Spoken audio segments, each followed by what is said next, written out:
programs that focus on emotions are more abstract and don't give people tangible tools. So even if we focus on empathy and compassion, when you're faced with someone that has lived through a horrific event or is struggling with a terrible loss or illness or of some kind, people have this deer in the headlights response. They just don't know what to say and do.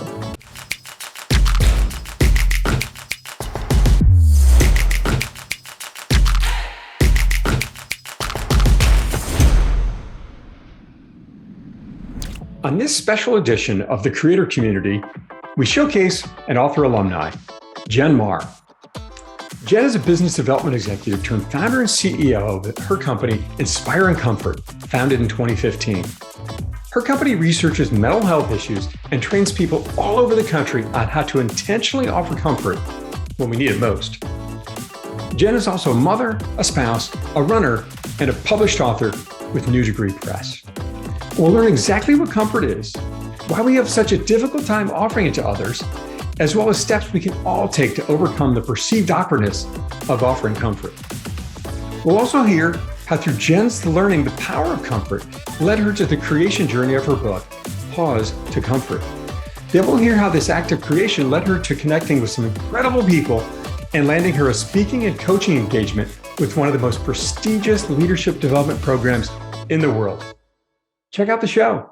Welcome to the Creator Community. This is a podcast from book publisher New Degree Press, or NDP. I'm your host, John Saunders. The show is designed to celebrate, elevate, and showcase many of the incredible authors that have published their books with NDP. This year, NDP will cross over 1,000 published authors. Today's episode is a special one. This is a new showcase series where we'll talk to authors that went through the program already and have published their books in the past. We're checking in with them to learn about their journey and see what they've been up to since bringing their books to the world. Today, I have with me Jen Marr. Jen Marr was a business development executive turned founder and CEO of Inspire and Comfort, her company founded in 2015. She is also a mother, a spouse, a runner, and a published author with New Degree Press. She published her book, Paws To Comfort, in late 2019 after an incredibly successful pre-sale campaign, raising over $71,000 to cover her publishing costs and then some. This was the most successful campaign of the 1,000 published authors thus far. Jen, congratulations on that, and welcome to the show. Thank you, John. It's such a pleasure and honor to be here. Thank you for inviting me. Well, thank you for being our first episode with the Alumni series. So I gave a very brief background for our listeners, Jen, but could you tell us a little bit more? What is the Jen Marr story? How did you end up being a founder of a mental health training company? Well, John, thanks again. And as you know, life never is a journey that is planned. Just when you think you're going to turn left, you end up turning left or right. So my career was in international business development, and I had taken a break on that to raise my daughters. I couldn't keep traveling 100,000 miles a year when I had 3 young girls at home. And in that little respite from the crazy world of business development, I found myself helping in the aftermath of the Sandy Hook Elementary shooting, bringing in care and comfort with comfort dogs and other strategies to Sandy Hook and other communities that had suffered trauma. At the same time, 3 months into that, I was at the half mile away from the finish line at the Boston Marathon. I was running that race when the bombs went off. And I think it was a combination of two such horrific events so close together that I was involved in that really opened my eyes to the truth that our world is suffering. This was even way before COVID. And very few people knew what to do. Very few people knew how to reach out and care for those that are really struggling. People care, but are having a hard time showing it. So that's where the journey started. My business development background kicked in as I watched on the ground programs that were meant to do well, didn't. Kindness programs should be great, but random acts don't end up connecting people.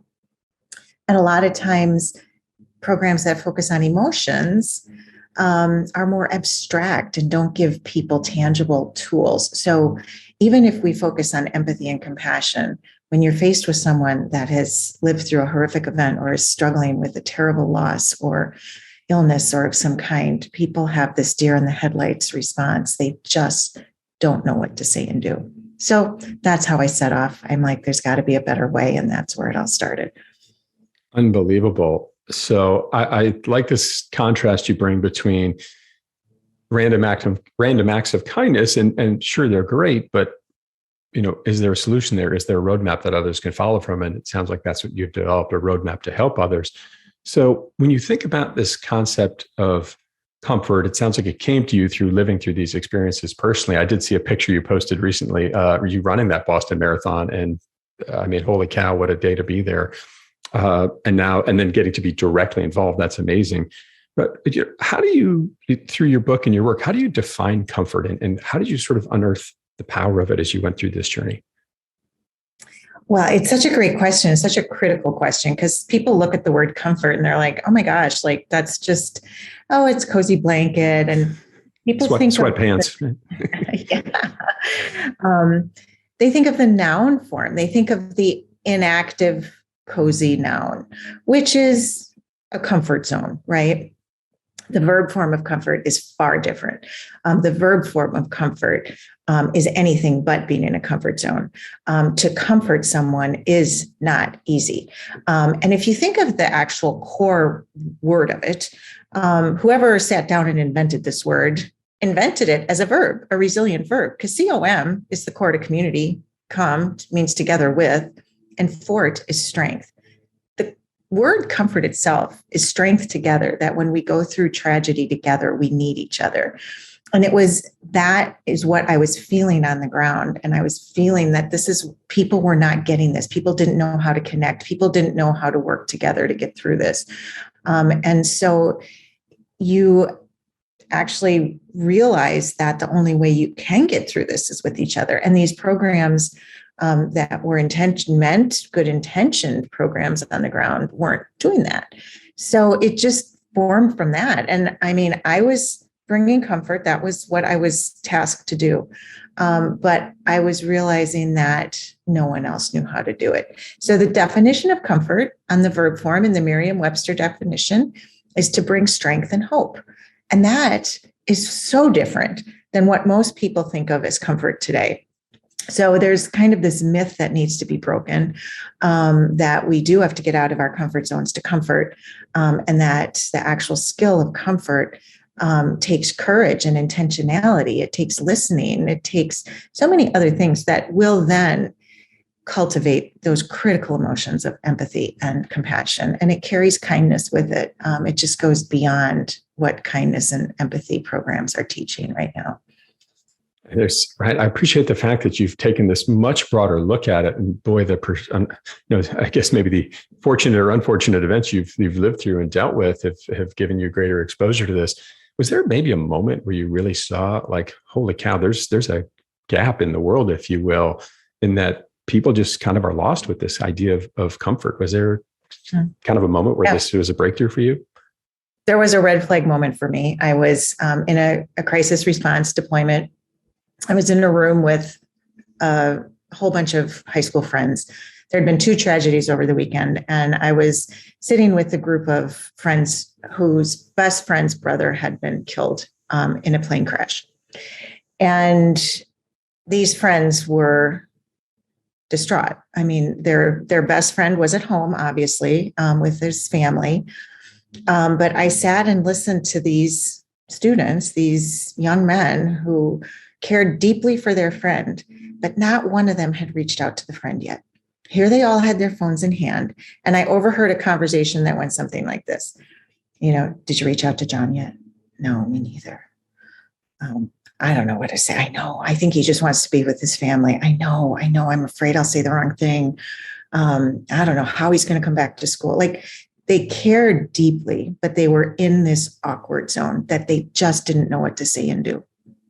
And at that moment, I mean, the mama bear kicked in, and I'm like, typically in a deployment, I did not do this. We were just there in the background. I said, guys, just send him a text. Just do it today and tomorrow and the next day and the next day. And just say, I'm here and I care. Can't wait to see you again soon. And just do that again and again. I said, just think that the poor guy's at home on his phone, wondering why nobody's reaching out to him. So in fact, the one struggling and suffering is suffering even more because people don't know how to reach out. And what was the response? Did they send the notes out, and how did that go for these guys? Yeah. And that was, of course, they were so grateful, and they showed me their text and asked what else they could say. Like they just wanted to know.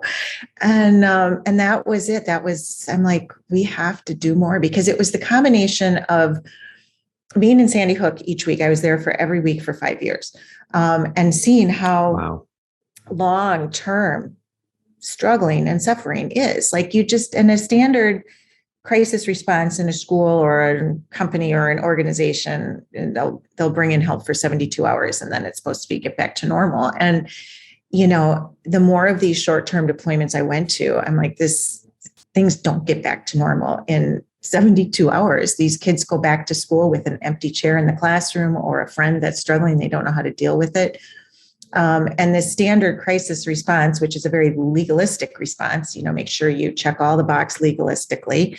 And then the HR department will deal with those closest to the tragedy. But in the meantime, all the circles around them, the friends, all of these opportunities that people should be getting together and connecting and caring for each other, were not being addressed. And in fact, when you struggle, it is when you are most open to connection. We form our best relationships, our best friendships when we need support. Think about it. If you think of your favorite people in your life, they're because they're there for you when you need them.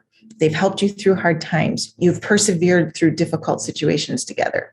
Every single time, your friends are based more during trials than you are during happy times. And so we should be embracing this. We should be bringing people together during these times and enabling them and requiring them to connect. And so that's where the idea was born.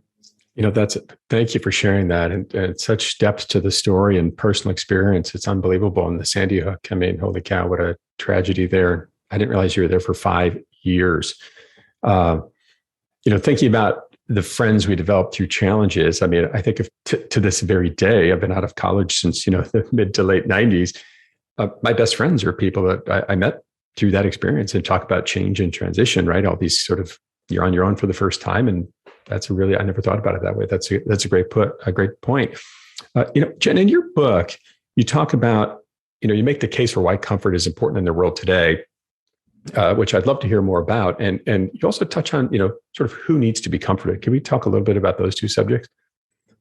Wow. Well, those are two totally different subjects. I could talk for hours on each of them, but let's start with why the world needs comfort today. In the book, I got some people together and we set off to create timelines of how things have changed.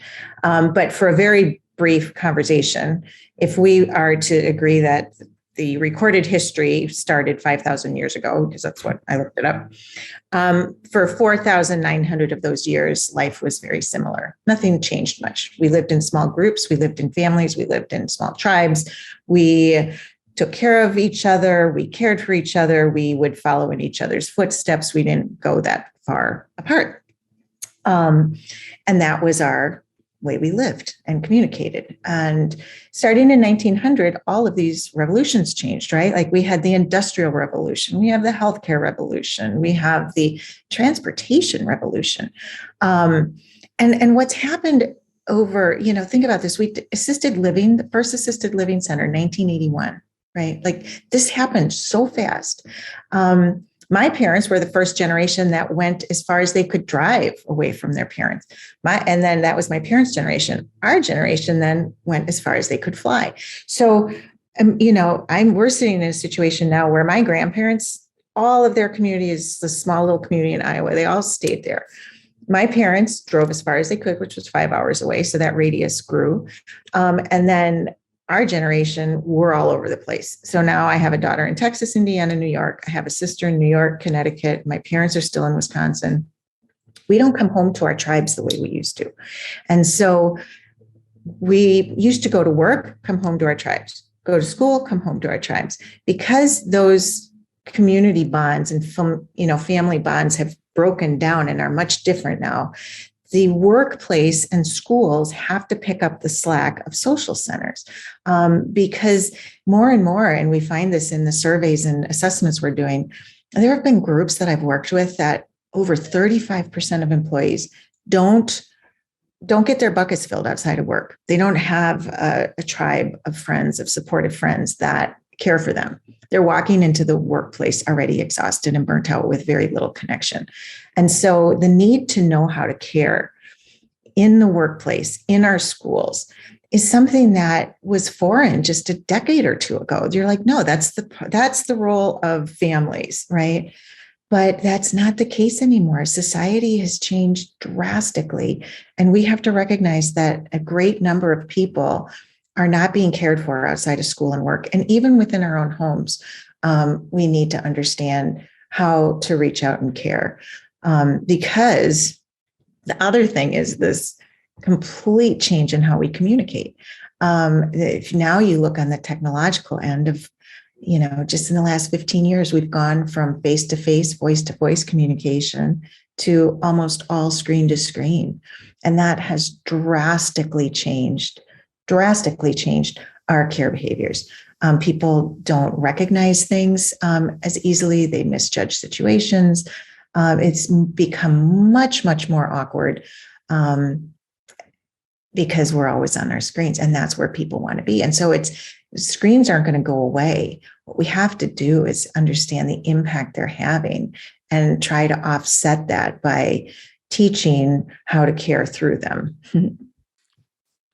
There's an interesting one, providing care through texting services, right? Or text messaging. You made me think of a story I heard from a friend who's a leader in the financial services world. And he had an employee prior to the pandemic who was performing at a high level, and the guy lived alone. And suddenly the pandemic happened. So, and particularly at the high point where we were really trapped in our houses and kind of didn't go anywhere but the grocery store, right? For months and months and months. And the guy started to underperform radically. And we had a long chat about it and realized, this guy was suffering, and talk about a need for comfort. Going through these days, back-to-back Zoom calls, and then at the end of the day, not having any friends to go talk to and sort of decompress with, if you will. He was just sitting there staring at the wall by himself, and it really started to eat away at this guy. It became a real problem, and it took a lot of support and effort to move that young man along, but they got there. But I think he certainly could have used training like yours. And so thinking about that, is comfort something, it sounds like we don't know it inherently. So can anyone learn to do this? And how do they go about that? Yeah, no, and it's true. And what the situation you just said, not only the young man should know, but it's the people around him, right? Like the idea that the one struggling is responsible to, find ways forward is hard. We should never put the onus on the one struggling to do everything. So the training has to be around the support system. And granted, when we're all struggling, how does that support system look? It looks like you now focus on not so much inward, you focus on outward. And the scientific benefits, we are wired that way. We are wired to be relational. Our stress hormone cortisol is only offset by our relational hormone, which is oxytocin. So we have to understand that the only way all of us are going to get through this is finding that social support. And so how do you learn it? You need a skill. You need a skill-based learning, which is where empathy sometimes can fall short. So we work really closely with Dr. David DeSteno out of Northeastern, and we all need empathy. But empathy, again, is an emotion, and an emotion that even if you feel it, you don't know what to do. And something really interesting in our surveys and assessments we give, and this holds true, we have thousands of data points on it now. The number one area, the area people rate themselves very highly on their care behavior, is that they can see people suffering. The number one area where they feel the least cared for is that no one sees me when I struggle. Across the board, every demographic. So that really points out that empathy action gap, that people see each other struggling, but they don't know what to say and do. So nobody's seen them. So now they feel uncared for. And so as they go through this struggle, it actually gets exponentially worse because they're not getting any support around them. So if I'm in that circumstance, I have someone struggling in my life, Jen. So what do I do? How do I help change that? If I don't have the skills, I don't have that training. What would you tell our listeners to do in that circumstance? Well, we teach it in 4 steps. The first is to really assess your own behaviors. And so we all get stuck in what's called the awkward zone. We get stuck in this place where we want to help, but we don't know how. When we assess people, we end up breaking it into a bunch of different buckets. You have the deflectors who don't think it's their place. You have the doubters who just don't think they know exactly what to do. You have the fixers that try to fix everything, and you have the avoiders that try to avoid everything.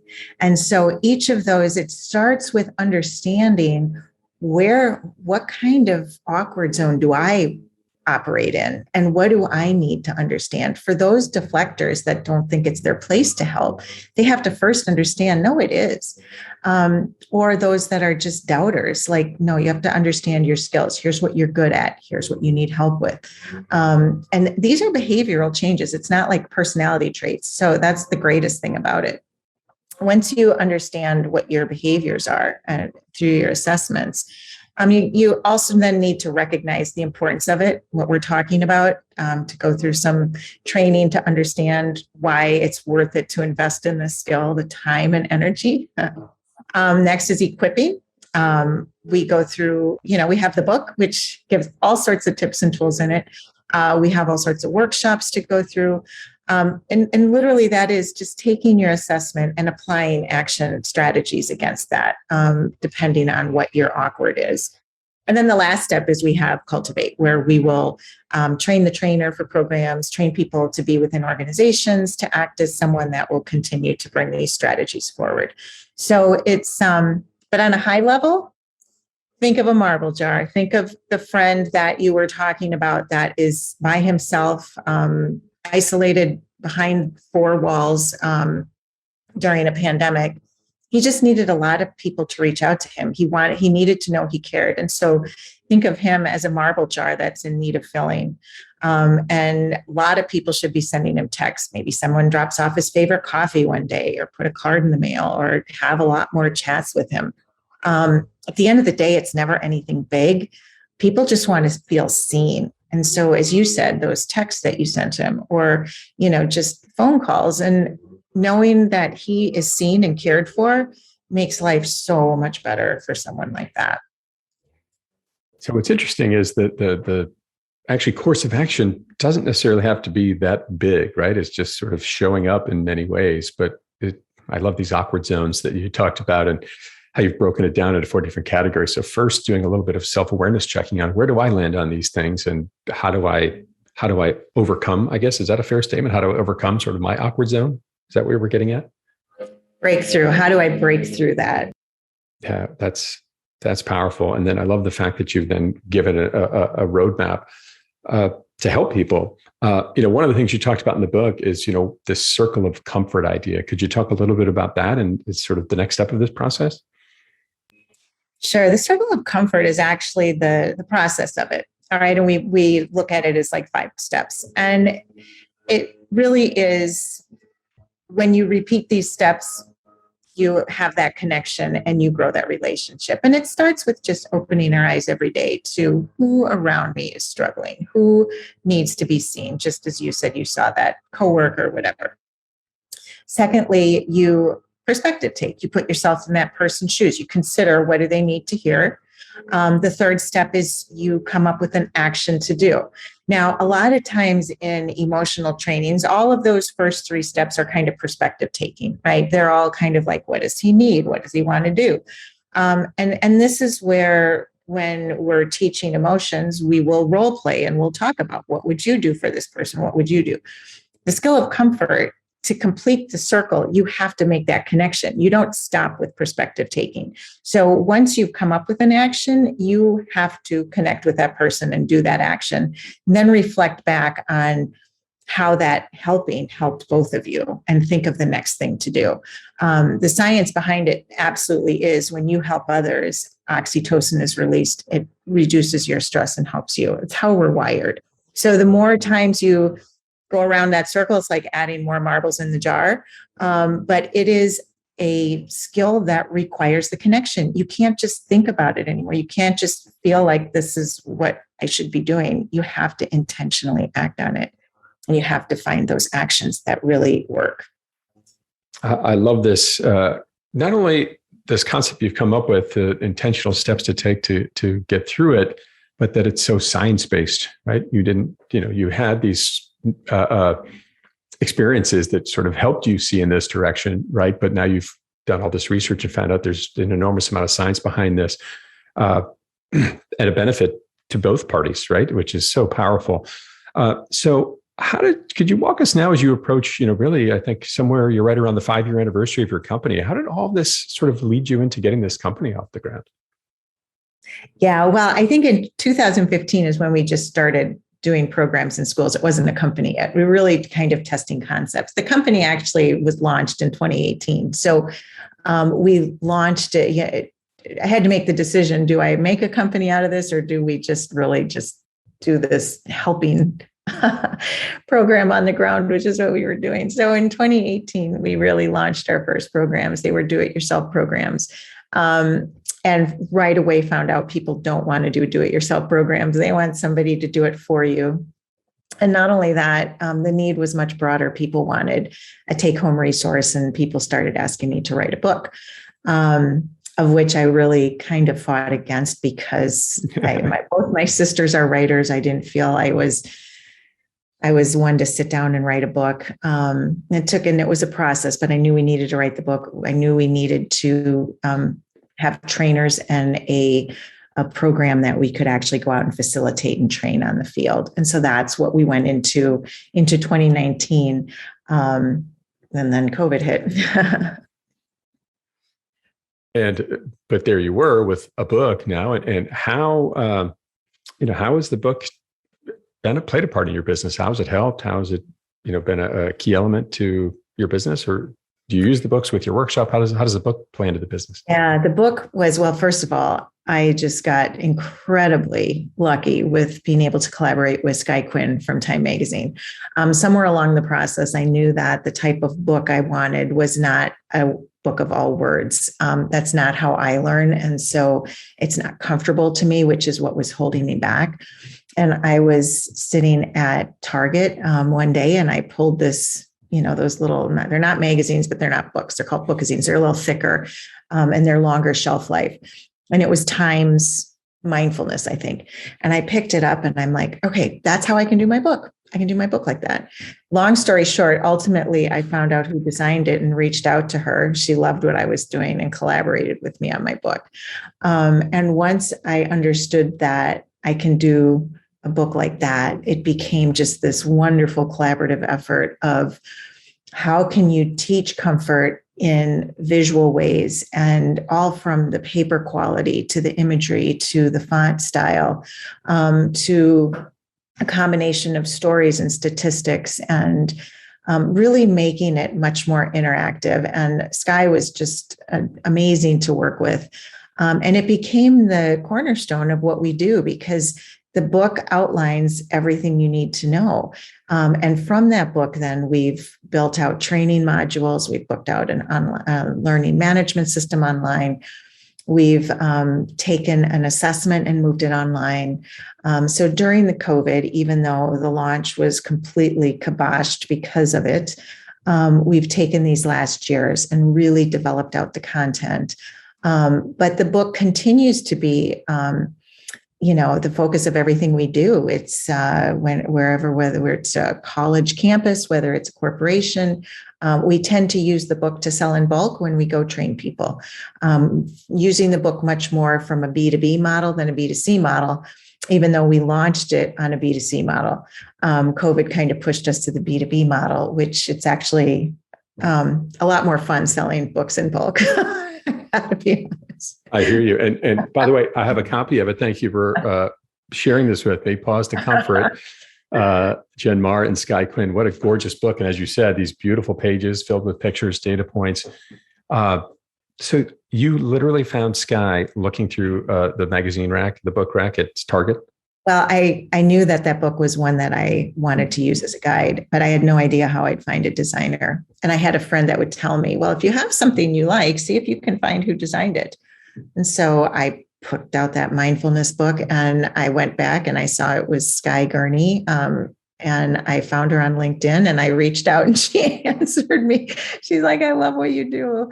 I can freelance. Let's talk. And Skye has just been the greatest collaborator and just huge blessing in my life. She's amazing. This is actually a really interesting concept about the book journey, right? Because you literally cold called this person at Time Magazine, or actually sent them a note on LinkedIn. Is that what it was? Yeah. And here they're I said, I love this book. I want to create a book like this. Do you know designers like yours? Like I would have never thought you could, work with someone from there. She's like, oh, let's talk. I mean, it was, I can still picture the day. It was like winning the lottery. So this is fascinating because this is such a powerful part of the creation journey, right? When we go out and create something and have great passion and energy behind it, it's amazing how many people that want to get involved in it. A young author on the program last season, she's now developed a relationship with one of the top rising hip hop artists in the country because he was impressed or, really moved by her message around healthcare issues for kids, youth. That's incredible. So the creation journey brought Skye in and you two partnered on this thing. That is absolutely unbelievable, with a cold call or a cold note from seeing her magazine on the shelf at Target. So how did you find your way to the Creator Institute program in New Degree Press then? After you had this concept, what happened? What was the next step there? Oh, it's such a funny journey.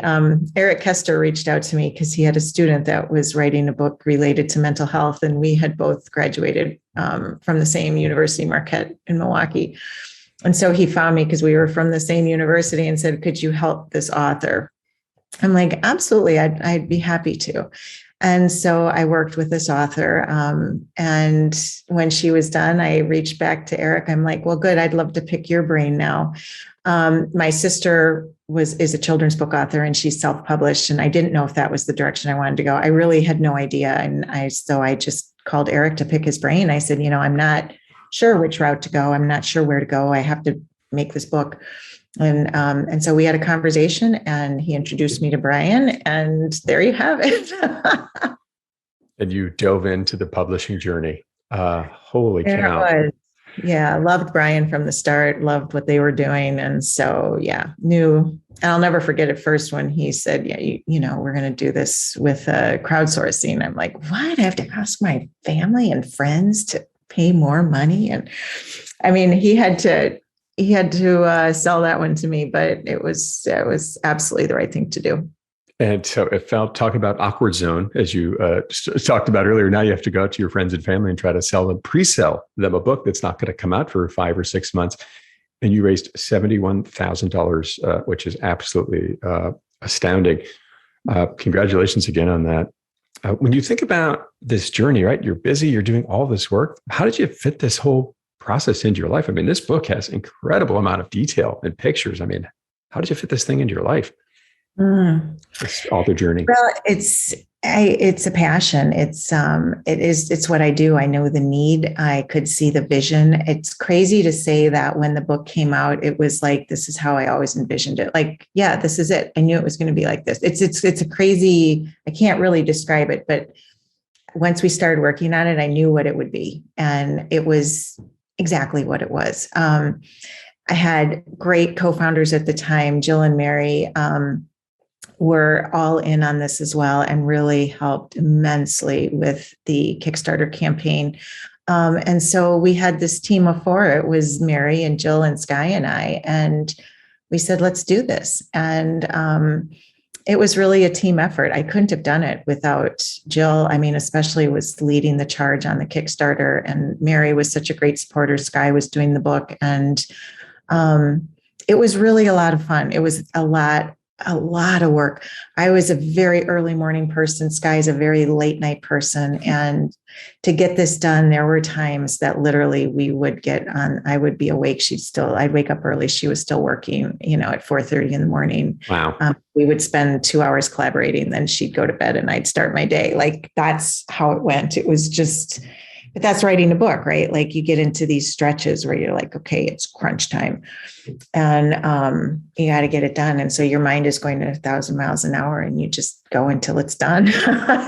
You know that. It is I think the best word I heard for it is it's an immersive experience, right? You just are immersed in this thing. And the more you immerse yourself into it, the better the outcome. I mean, here you are reaching out to a complete stranger who did something already incredible and invited them into your creation journey, and they dove right in and became a meaningful part of it. That's absolutely incredible. And I love that so many of our authors in the program have that type of journey, and yours is certainly extraordinary. Crossing paths at 4:30 in the morning. I mean, holy cow. Jen, when you think about this whole journey in the book and now having it out there, what's been a really positive surprise for you about that? That's come out of just having this book out there in the world now?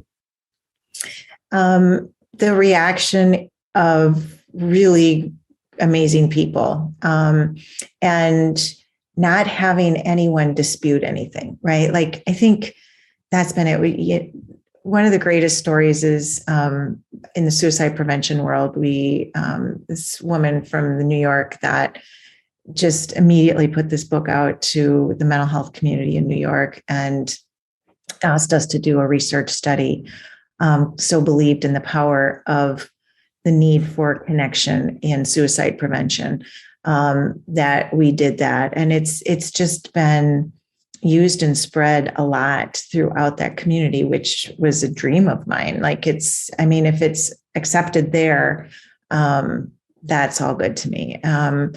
And funny enough, like the thing about the book is it launched, but then COVID, and it's worked, but it worked in a way entirely different than I thought of when we launched it due to COVID. And so instead of really focusing on a lot of one-to-one sales, because of the fact that we were pushed back online, it forced us to do virtual programming. It forced us to figure out how we can scale this quicker. It forced us to understand, who needs this book now. And because even though the book launch was kiboshed, the world needs the skill more than ever. And so understanding how can we best get this out in the world today? And with all these different opportunities coming in, where are we really going to focus our time and efforts? And that's kind of where it's gone. To say that you have an entrepreneurial spirit would be an understatement, I think, Jen. And the fact that I love this message, because what you're really, I think, hopefully helping people understand is to hear this, is that, writing a book is very much like a startup, right? You had this plan, it was going, change occurred, right? You had to pivot, you had to find a new way to get it done in the midst of a global pandemic, and you found your way. I think, and as recently as yesterday, you continue to elevate and find better ways to work with this. Yesterday, Jen, right, you did a program, a training, coaching session with the White House Leadership Development Program. Is that right? Can you tell us a little bit about that story? Crazy, right? The White House of the United States of America. Not bad. Yeah, the White House has this leadership development program that people have to apply for. And be recommended and brought in, that they do training for, but they also offer a few events a year called the Invite, where they open it up to other government leaders to really focus on emerging trends and important topics out in the world of leadership. And one of the emerging trends that they've noticed is, how do we care for a very pandemic weary workforce? And how do we develop cultures of care across hybrid situations and complete disruption in our normal work environments? And over the course of the last couple of years, I had done some work with the Federal Coaching Network. I had done some work with the Department of Labor. And I don't suppose there's too many groups out there that are companies focused on creating cultures of care. And when the topic was brought forward, then my name was brought forward with it. And it was an amazing session of really great people. There was a panel discussion really talking about this. Very senior leader at the USDA was on it. Just amazing people were on it. And I had a breakout on comfort, which was focused on the awkward zone, which was really focused on what stops us from caring, which really is, when you boil down to it, the key to everything is if you can understand what stops you, enabling the actions is the easy part. So it was a great workshop. It was great attendance. And it was, the greatest thing was to know that, the senior leadership in the government is focused on, let's make sure people are cared for. And I think it's just an overall trend in our world. It's we're hurting, and we need to take a pause, and we need to understand what we can do instead of driving so hard. It's not all about work anymore. It's about making sure people are being taken care of at work so that their work can be better and that relationships can be built. And it's just much more of a holistic approach to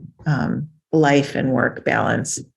Oh, isn't it fantastic that someone in the U.S. government is even thinking about this in terms of a benefit to employees? And you made an interesting point in there, which is, yes, comfort sounds like we're, maybe you got to have a group hug and this kind of thing, right? But it's much more intentional. There's a roadmap to it. And there's a tangible result for business leaders, right? If you have people operating in a more comfort and caring capacity, chances are you're going to actually deliver better results, right? If people aren't depressed and upset and these kind of things. Is that a fair statement? It's very fair. But again, I'm going to challenge you to break that myth, because comfort, you're taking it as the cozy noun. And that's something that, if people recognize that comfort is strength together and that it is a difficult skill of connection, it's not difficult once you know how, it moves past that. It's a big hill to climb, but that's the main thing. And so it does move it away from this cozy, inactive word. And it is a powerful, resilient verb, actually. It sounds I love that, strength together. But thank you for breaking that down for our listeners. And what a key and beautiful takeaway from your book and all the work that you've done. And I love the fact that you just really went out on, it sounds like a creation journey to help others. And all of these incredible things have happened for you along the way with the book, with getting your business off the ground, with growing your network like crazy, and now helping hundreds, if not thousands at this point, to really comfort each other better and hopefully, deliver better results for people's lives and ultimately their businesses. But it starts with that caring and comfort. What an absolutely beautiful message, Jen. Thank you for sharing that with us and being a guest on the show here today. Thank you, John. If people want to learn more about you and your book and your company, where might they go? Yeah, please go to inspiringcomfort.com. Check out our programming. You can find me at jen@inspiringcomfort.com. You can find us on LinkedIn and Facebook. Jen, unbelievable message and story you have here today. Thank you so much for being a guest on the show. Thank you, John. I'm your host, John Saunders, with your first alumni series from New Degree Press, the Creator Community Podcast. Keep moving forward.